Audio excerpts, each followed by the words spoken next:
waaw xam nga maanaam motif boobu ma wax noonu ci ñu war a collé motivé ñu bëri ndax sama objectif ci loolu mooy maanaam xale yi war nañ leen a yedd war nañ leen a yaraat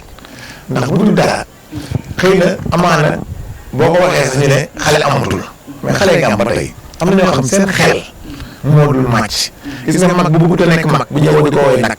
ndax Jacques li ko xañ bak dafa tombal ak weeru pak ki lay jaay li naan kak xam ba xamal loolu jag gis nga xale yi maanaam foog ñu dimbali leen ñu leen mën a dimbali du parents yi ñi nga xam ne ñoo leen jéem a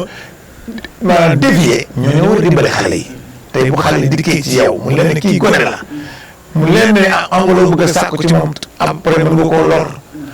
nga bañ a sàkku loolu yow yaa ngi koy dimbali da gis nga jigéen ñi seen xel yi matuñu xale yi boo xoolee xale yi nga xam ne ñii li ñuy def nii saa yi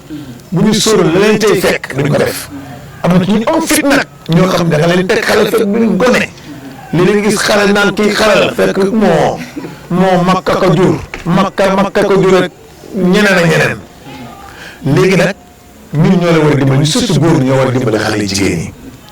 góor ñoom naan maanaam na yomb rek saa yi te yomb moom at ba at bu ko gis ci tere tam xarit góor ñi ñoo am na ñoo xam seen yoon dañuy xeebee am ñoo xam ne maanaam ngeen baal ma ci kàddu gi xooñ wax dañ koy kii rek am ñoo xam ne lu ñu gis dafa ne ñoo ko moom ay waay jëlee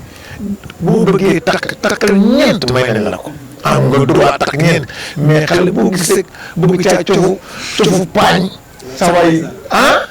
ne leen dimbali jigéen ñi waay jàppale leen tuuti waay